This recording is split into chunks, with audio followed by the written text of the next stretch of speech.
உண்மையே சொல்றேன், ஸ்டாலின் நிலை குளிந்து போய் நடுநடுங்கி போய் இருக்கிறார் என்பதைத்தான் அவருடைய உணர்வு பேச்சிலே நாம் அறிந்து கொள்ள முடிகிறது. நாங்கள் எல்லாம் கொண்டு கேட்கிறோம். ஆனால் இளங்கோவனிடத்துல கூட சொன்னோம், அண்ணா மிகப்பெரிய வரவேற்பு இருக்கிறது, 1000 ரூபாயை நிறுத்தி விடாதீர்கள், 500 ரூபாயாவது கொடுங்கள் என்று சொல்லுகிற போது அவர் போறார், பேண்டை மாற்றி பார்க்கிறாரு, வேஷ்டியை மாற்றி பார்க்கிறாரு, டவுசரை போட்டு பார்க்கிறாரு, சைக்கிளை ஓட்டி பார்க்கிறாரு, படம் ஓடல். ஏன்னா அது மேஜிக் ஷோ. எங்கள் புரட்சி தமிழர் ஐயா எடப்பாடியார் போடுவது real show, the iron man of Tamil Nadu.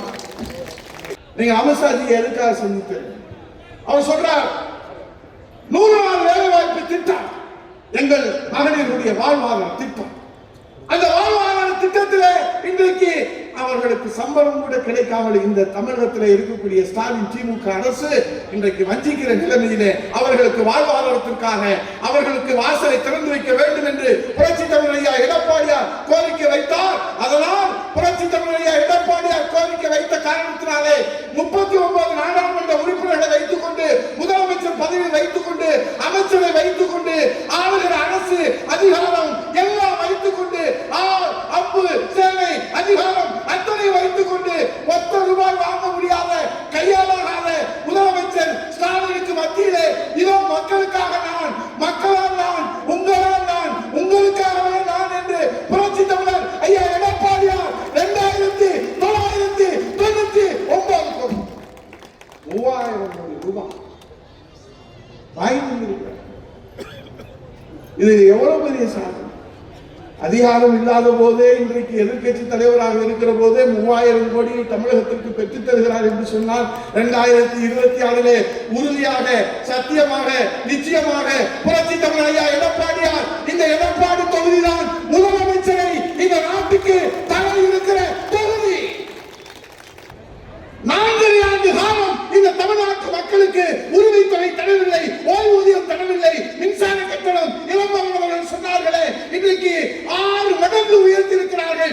8 ஆண்டு காலம் மத்திய அரசு அழுத்தம் கொடுத்த போது கூட 1 பைசா மின்சார கட்டணத்தை உயர்த்தாமல் இந்த தமிழ்நாட்டு மக்களை காவல் தெய்வமாக காத்து நின்ற தலைவர் அவர் செய்திருக்கிற சாதனை நான் சொன்னேன்னு இப்பயே ஸ்டாலின் தற்கொலை தான் பண்ணணும், அந்த அளவுக்கு இருக்கு. காவிரி பிரச்சனை 50 ஆண்டுகளான பிரச்சனை நிறைவேற்றி கொடுத்தாரு.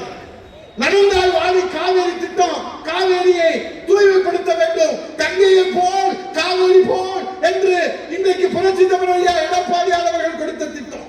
குடிமராமத்து திட்டம் இன்றைக்கு 1132 கோடியிலே 5582 நீர் நிலைகளை தூர்வாரிய திட்டம். அதை சண்டாலையும் நிறுத்திட்டாங்க. தாலிக்கு தங்க திட்டத்தை சொன்னார் எங்க அண்ணன் இளங்கோ. தாலிக்கு தங்கம் திட்டம் என்ன தேச துரோகமா?